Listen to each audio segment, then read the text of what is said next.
Well, the Rise analyst Dr. Amadi joins us now from our Abuja studio to discuss the deadlock in negotiations between the federal government and NLC and the industrial crisis triggered by the fuel subsidy removal as well as the threat of an indefinite strike. Good afternoon, Dr. Amadi. Thank you so much for joining us here on Newsday. Good afternoon. Thank you. Great.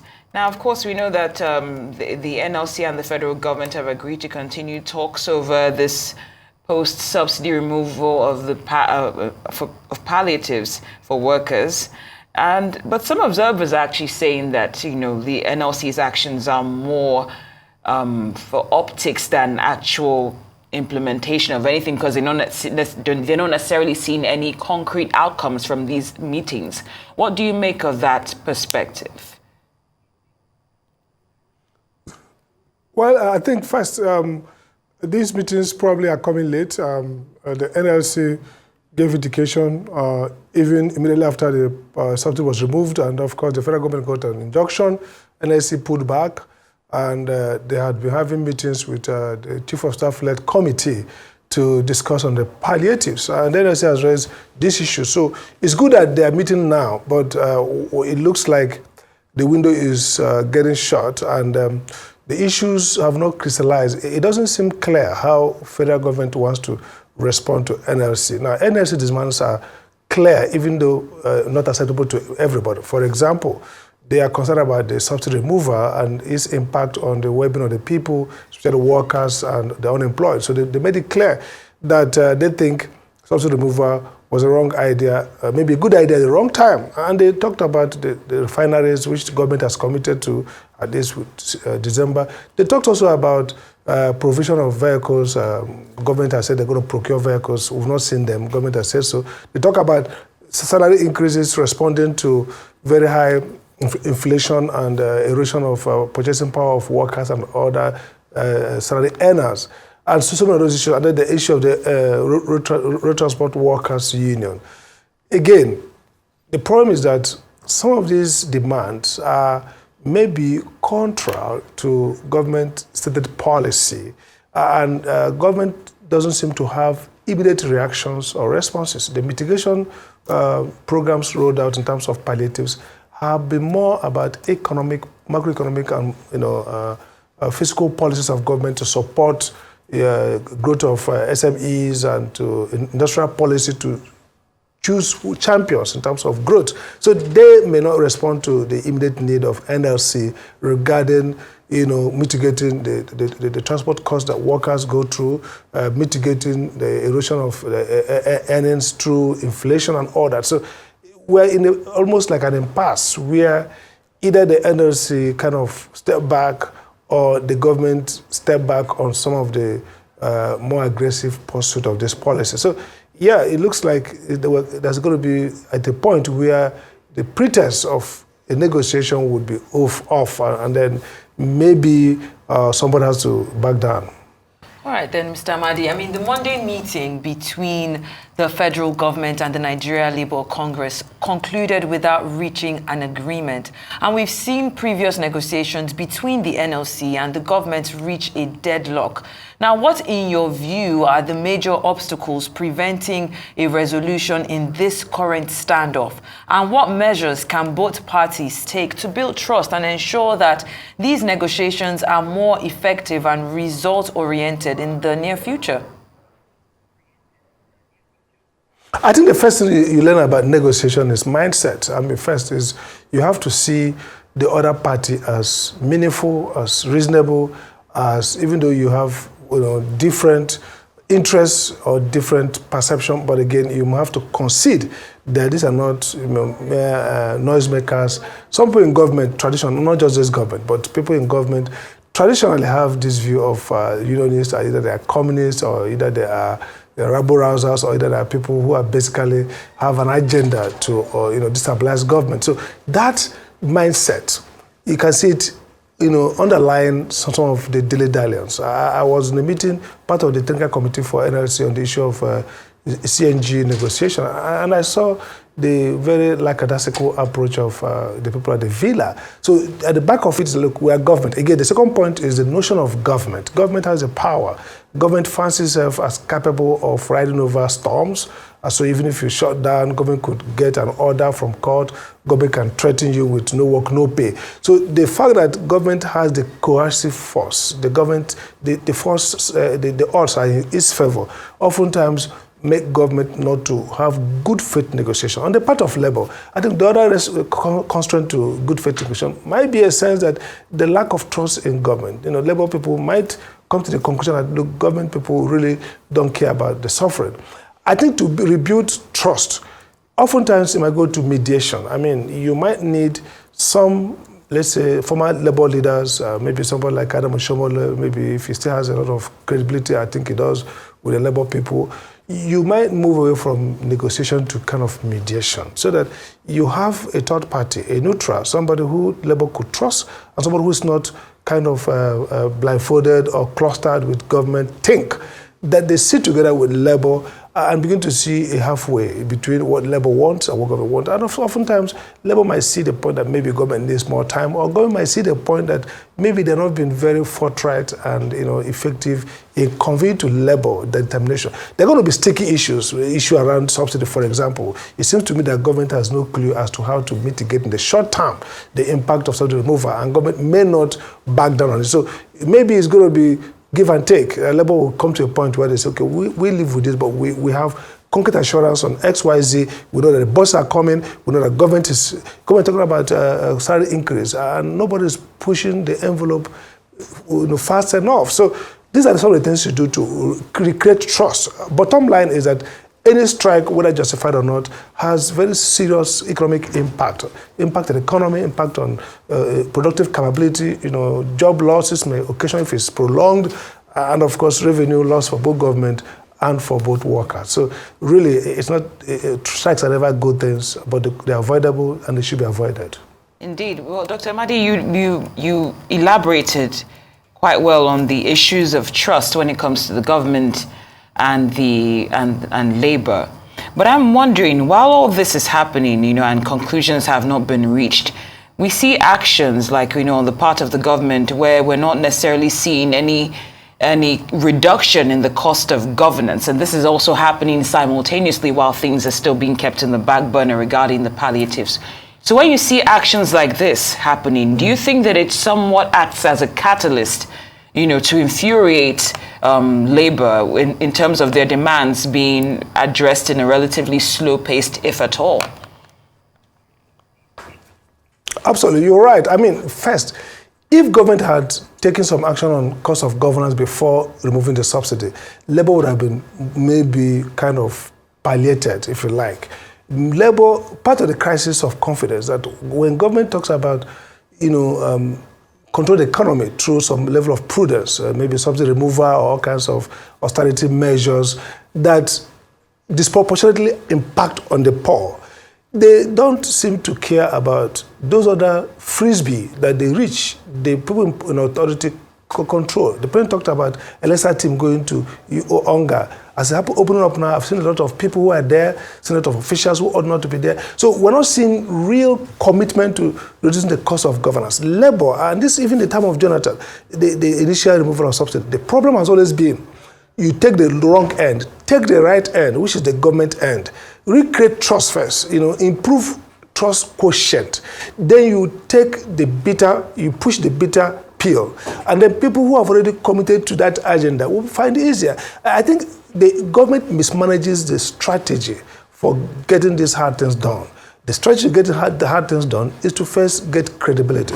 A government that came out of a bruising election with significant loss of legitimacy needed to rebuild that. And part of the things to rebuild legitimacy is to live transparent, to really, cut something out. People see that government is critically dropping these areas that are increasing cost of governance, and then labor becomes a partner, and they bring labor into the room and say, how do I address this problem? So I think there's need for good faith conversation, and that is preceded by having a skin in the game. Government itself cutting down visibly, and then selling the idea that all of us need to cut down, and by so doing, we save the economy. So the first things first that were not done, and now it's very difficult to square the circle. I mean, it's like square the circle, telling labor that, look, the workers should be having over 500% change in their disposable income at a time like this. Inflation is hitting, food inflation is very high.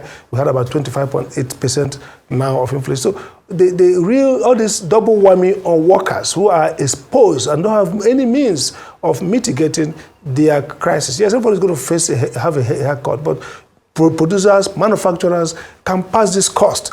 Workers and the unemployed have no way of passing the cost of these hard times on anybody. And that's why it looks like sometimes labor is fixated on this politics of protecting workers. People also argue that in the US, not just last week, the United Auto Workers, about 12,000 of them strike, private workers in private auto companies.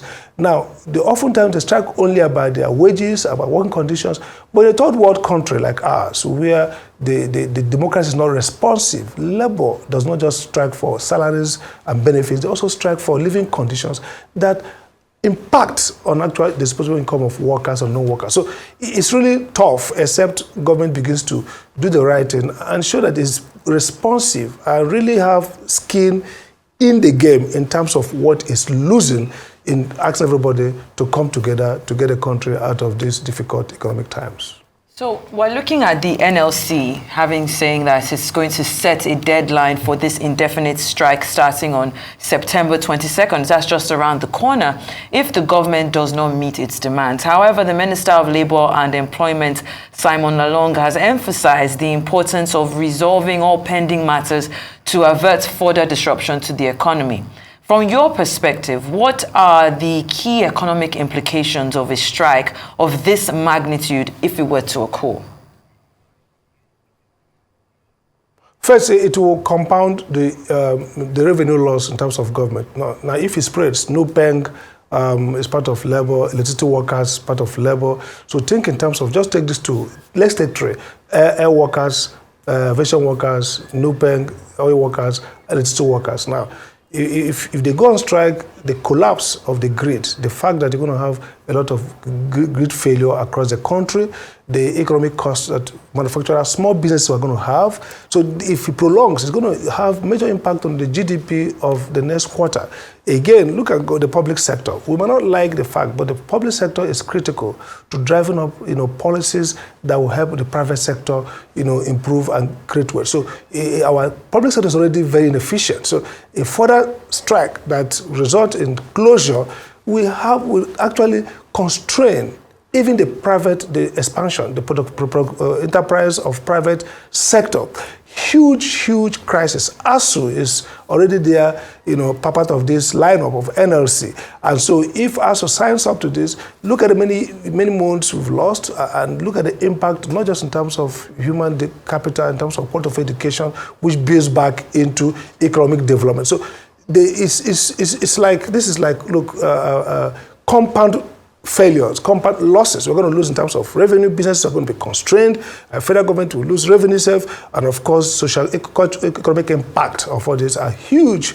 Insecurity, violence, and then it distorts further labor relations because government is going to be bitter about a strike, and maybe government will act in a very authoritarian manner, and then that further damages relationship, industrial peace, which is critical for sustained economic development. So either way, a strike is a dangerous thing, especially when we are trying to recover and when we are actually in very bad economic shape, whether in terms of revenue losses, refinery, the oil company, we are exporting less than we should because of theft, constraint. We are making less revenue for the country, even though we are making more because of the source. But overall, the economy is not growing and needs a lease of life. We need new impetus for expansion of the productive frontier and not constraint arising from strike actions. That looks like it's going to be big. NLC has the electricity workers, the aviation workers,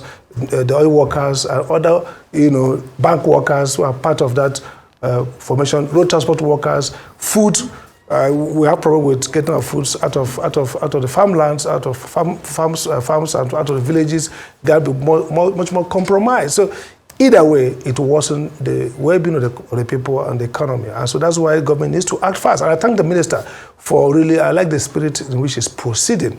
And I think Labour should probably continue to engage with him. But there's time for real good faith, commitment. And maybe it's time for a presidential, broadcast or presidential statement that can go a long way to help Labour recover confidence in government ability to address some of these issues, even if not immediately, but in the short to medium term. Indeed, Dr. Amadi. Well, of course, you've elaborated on what a strike action would cost us in the end. I know it's not up to you to decide, but if you could give some advice to the Labour, in the event that this time elapses and they're not satisfied with what the federal government has to say, what action would you advise or would you want to see from them, outside of a strike action that could be just as effective in sending a message but not do as much damage? I think, Labour leaders are very strategic thinkers. They understand the game. But I would say, if it's possible, I would say, look, short of a strike, maybe we can explore some kind of, public, maybe protests, maybe mobilize the people.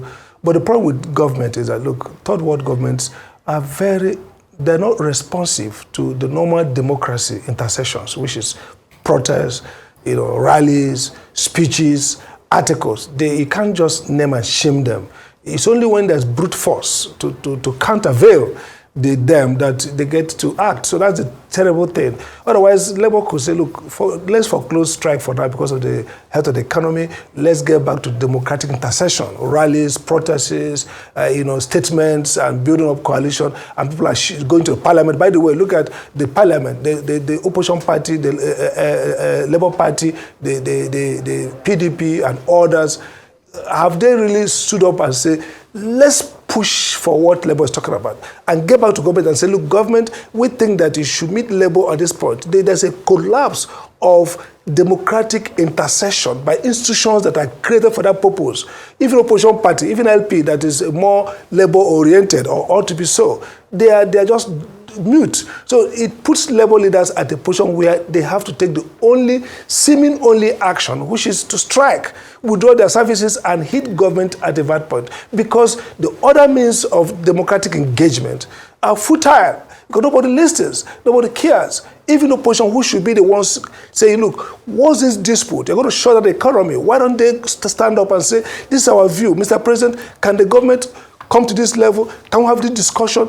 That is what you should be doing. But in that case, Labour will say, you know what, there is a political engagement. There is possibility that something short of strike can compel reversal of some policies or methods at some point. But here, only brute force against brute force, and that's not good. So for me, I would say, Labour, please think around what we can do that's more effective. But the constraint is that from experience, I know that government it doesn't listen.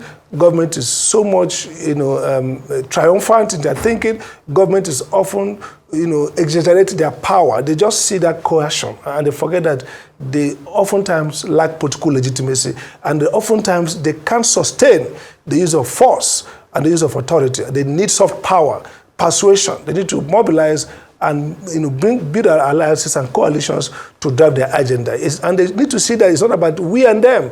Governments for the people. So governments for Labour. And so they should see themselves as opposed parties. They see themselves as collaborators. Borrow from the Scandinavian. We are Labour, government, businesses work together in a cooperative manner to advance a much larger sense of public good, not just for workers, but also for business people and also for the public sector. All right, then as we wrap up, I'd also just quickly ask you this. Now, Nigeria Labour Congress has tackled the Trade Union Congress for backing out of the strike that it didn't call. And the NLC president said this in response, of course, to the refusal of the TUC to participate in that two-day warning strike 2 weeks ago. Over the past few days, we've seen both unions hold separate engagements with the federal government since the NLC's two-day warning strike held earlier this month. Do you see this action further complicating us seeing results? Very briefly, Mr. Amadi. Yeah, I think it will complicate. And let's not forget the history of TUC. TUC was set up by the Obasanjo government as a counterpoint, as a challenge to NLC. But they've been working together, and now they need to work together. But of course, TUC responds to different stimulus, being mostly management workers, as NLC takes care of the less, top, medium, and lower workers. So we see that rift, we see that tension, but they managed to put together. I hope they put together this time around and save the country dangerous consequences. Dr. Sam and Amadi, it's been an absolute pleasure having you here on Newsday. Thank you for this insightful discussion. We appreciate your time as always.